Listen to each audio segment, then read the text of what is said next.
Summer! It is the time we all love to live in. So much of our culture is oriented toward the summertime, which is really that energy, that expression, that being in the creative flow, that outwardness, the blah, the bigness. And I'm a Leo, so I do love that part myself. Um, so summer is this corner up here. It is the maturity and the harvest. It's the green fields bursting full of our beautiful vegetables and um, flowers blooming and energy and light. So in this summer season, part of our retreat, I have named it Let Your Light Shine. And it's really about finding that creative abundance within you and figuring out new ways to express it. And for this activity, I'm going to get us to be a little bit more tactile, maybe move around a little bit, look around, and explore the place that you are in. So, again, there's two activities here in the summer season for us to explore. The first is it's like a visual journal. Also, it's called like a 4x4 journal. So there's 4 sections on the page, and you can draw if you feel inclined. You can write. You can make a song. I'm really curious if you can come up with some different creative ways of expressing yourself here. But this is really the place where I invite you, especially after that quiet reflection that we just did in the spring of sowing that self-compassion and really hearing the inner voice. This is an opportunity to start to think about what is my soul craving? What am I desiring? What's coming up for me? What needs to be seen in this world? What needs to be released so it can be seen? How can I raise myself up, be visible, and just be my strongest, most authentic self? That's to me what summer season is all about, and that's what I hope you can do through these activities. So the first is just a journaling exploration, 4x4. If you're creative and you want to try it differently, try drawing some pictures. Try thinking about it differently. And there's more instruction in the workbook for you. What is your soul craving? It's really about allowing you to see your light, not hiding from what you truly desire. Do not hide from what your soul is craving. And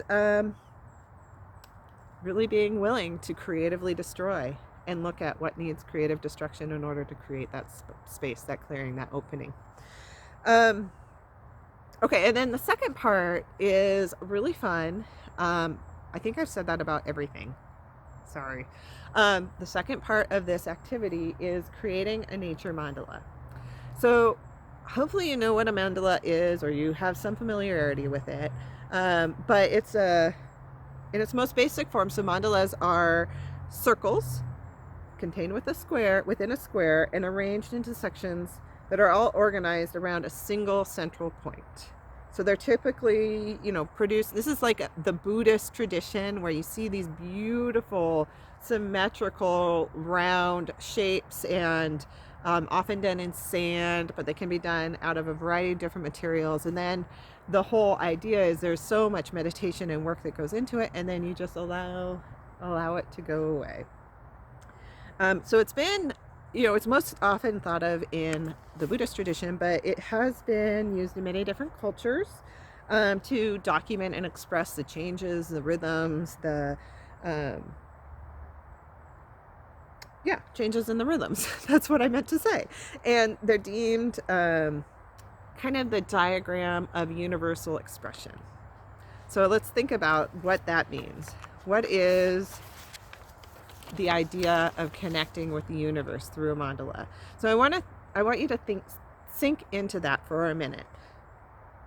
And maybe you can imagine, what would an image of an ideal universe look like to you? And just taking a minute to connect to that possibility. So imagining maybe a moment in the world where society is operating from full expressed, soul-fulfilling, love-based place. Just tapped into the abundance of summer, just imagining and breathing. If you feel resistance to that image, just like breathe in again and imagine. And it's so beautiful. So beautiful, that love. Hearts are open. People are expressing themselves. There's healing.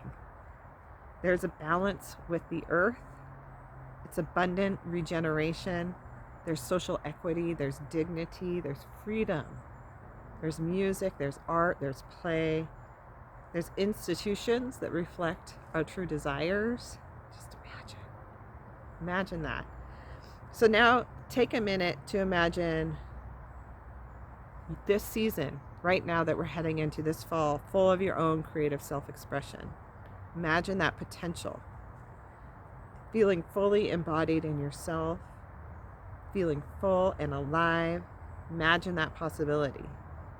Imagine yourself right now, feet on the ground, centered, alive, full, your head connected to the energy of the universe, and your feet connected to this earth, so that you're just this beautiful pillar, transceiver, and you feel that love and centeredness within you. And I love it when we really connect in with that feeling of possibility. So with that in mind, with that creativity and possibility, I invite you to journal a little bit, to reflect, and think of that sense of creative connection, and begin your process of creating mandala. And don't forget to take a picture, because we'd love to see it at the closing on Monday, and we can all share it then.